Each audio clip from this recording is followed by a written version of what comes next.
Live back to Capitol Hill in Washington, D.C. This is the House Speaker, Mike Johnson, after being briefed on the U.S. operation in Venezuela. To facilitate trafficking drugs into the United States.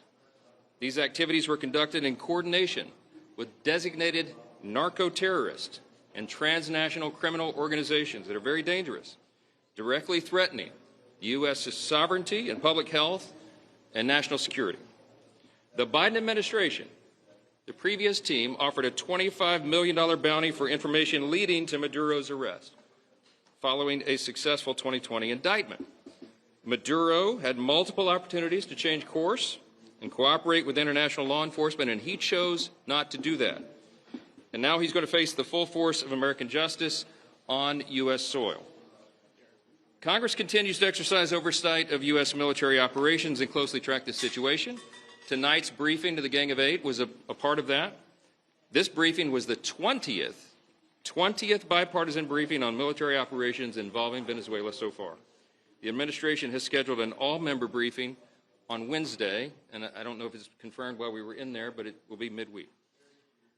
With regard to the war powers and the compliance with federal law, we are not at war. We do not have U.S. armed forces in Venezuela, and we are not occupying that country. The Constitution gives Congress the power to declare war, that is true, but it also vests the President of the United States with vast authorities as Commander-in-Chief. Under Article 2 of the Constitution, the President has the authority, as all presidents do, to deploy military forces to address threats to the U.S. and to enforce U.S. law. That is what happened here. The War Powers Act states that notification should be made to Congress within 48 hours following the initiation of hostilities. As we've noted, and I've made many public comments, that happened almost instantaneously here. My first call was at 4 a.m. by Secretary of State Rubio. Despite the claims by some of my colleagues, under the War Powers Act, there is no requirement for prior congressional approval or prior notification. And in fact, in this case, the intelligence was so sensitive, the conditions had to be perfect, there was no predetermination of when exactly it would occur. And if there had been prior notice, even assembling the Gang of Eight, for example, during the December holiday, it would have set off alerts and very likely might have been a leaked situation which could have caused great damage to our forces, our troops there. Any claims to the contrary about the War Powers Act either misunderstand the statute and longstanding precedent, or they're just being disingenuous. Congress retains full oversight authority, and the administration is acting consistent with the law, and that's what we discussed in the room tonight.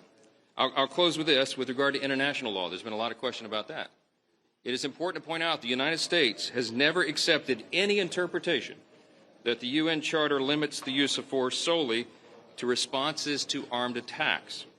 The U.S. has always maintained the right to use force to defend our national interest, to preserve the safety of the American people, and to prevent ongoing threats to its security. Venezuela's state-sponsored drug trafficking constituted a persistent violation of U.S. sovereignty and a direct threat to the safety of our citizens, and the President was justified in taking action to stop it. I'll take just a couple questions. You said the United States is not occupying Venezuela, so how is the United States going to run Venezuela, like the President said repeatedly, saying that the United States is in charge of Venezuela, and how much is this going to cost the United States taxpayers in terms of dollars and troops? Look, some of these things were discussed in the SCIF. I want to say that the way that this is being described, I think, is accurate. This is not a regime change. This is a demand for change of behavior by a regime. The interim government is stood up now, and we are hopeful that they will be able to correct their action. They cannot participate with narco-terrorists and very dangerous international criminal organizations that harm and target Americans, frankly, and traffic all of these dangerous drugs into our country, that do all this great harm to our country. They cannot continue that activity. We have a way of persuasion because their oil exports, as you know, have been ceased, and I think that will bring the country to a new governance in very short order. So we don't expect troops on the ground. We don't expect direct involvement in any other way beyond just coercing the interim government to get that going. Look, I expect that there will be an election called in Venezuela. I mean, some of these things are still being determined, of course. But it should happen in short order, and I think it will need to be so that their economy can remain stabilized and the country can remain stabilized. So when you say interim government, did the briefers indicate that they want members of the current regime to stay in power, for instance, Vice President Delcy Rodriguez, or did they specify that they want a change in leadership? Look, this is still developing right now, obviously. This has all just happened within the last couple of days, and so there are more questions ultimately about how it resolves probably than answers at the moment, but that's to be expected. We took out a serious threat. We removed a serious threat in terms of an arrest, an indictment, then an arrest, and now bringing to justice, again, in America, on our soil, of someone who is doing great harm to our country. And we need the country of Venezuela now. The people cheering in the streets, elated by this outcome, as you've seen. They now can have that freedom in Venezuela again. They have vast natural resources, as you know, and if they act accordingly and as a good partner in our hemisphere, they will have a very bright future, and we're all very hopeful for that. I know the people of Florida in particular who feel this so acutely have been having parties in the streets because they know what this means. And there were Floridians in the briefing here, most notably the Secretary of State, who understands these issues and those dynamics as well as anyone.